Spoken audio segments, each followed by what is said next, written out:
নাটোরের পরে আমাদের ডেস্টিনেশন ছিল রাজশাহী। রাজশাহীতে আমরা গিয়েছিলাম খেতড়ি ধামে, আর এই স্থানটি হচ্ছে খেতড়ি ধামের আম্রতলী। পরিবেশটা বেশ মনোমুগ্ধকর ছিল। আমরা হাঁটছিলাম আর দেখছিলাম। এখানে মন্দির ছিল, আর ওই যে দূরে দেখা যাচ্ছে একটি পুকুর আর একটি ঘর। এই ঘরে একজন লোক থাকেন যিনি এই স্থানটির দায়িত্বে রয়েছেন। বেশ বাতাসও হচ্ছিল ওই দিন, তাই হেঁটে দেখতে ভালোই লাগছিল।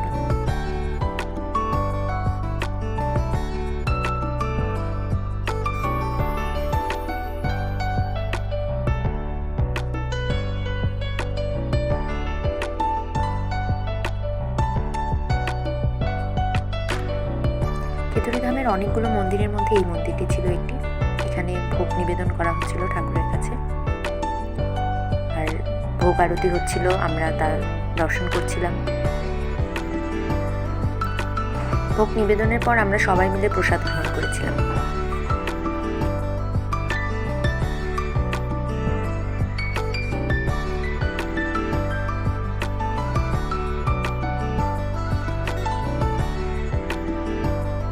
আমরা সবাই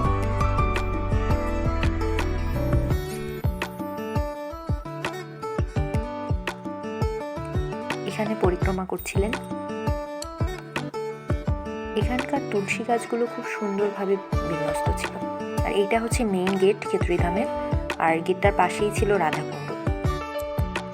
এখানকার কমিটির লোকজনদের ব্যবহার ছিল অনেক ভালো, তাদের আপ্যায়নও ছিল অনেক ভালো। আমরা যাওয়ার সাথে সাথে তারা আমাদের সকালে প্রসাদ দিয়েছিলেন। এখানে অনেক সুন্দর থাকার ব্যবস্থাও আছে, তাই অনেক দূর থেকে যারা আসবেন তাদের রেস্ট নেওয়ার ব্যবস্থাও এখানে খুবই ভালো করে করা আছে। এই হচ্ছে মন্দিরগুলো। এটা হচ্ছে গোয়ালঘর। এই গোয়ালঘরের পাশেই ছিল শ্যামকুণ্ড। এটা হচ্ছে তমাল গাছ, আর এই শ্যামকুণ্ডে এখানে পরিদর্শন করতে আসা লোকেরা স্নান করে থাকেন। স্থানটিতে আমরা অনেকগুলো কাঠবিড়ালিও দেখেছিলাম। কাঠবিড়ালি নেওয়ার ক্লিপটা মনে ছিল না। খেতড়ি ধাম পরিদর্শনের পরেই আমরা চলে গিয়েছিলাম প্রেমতলী ঘাটে। এইটাই হচ্ছে আমাদের আজকের লাস্ট ক্লিপ। আজকের মতো এখানেই, টাটা, বাই বাই।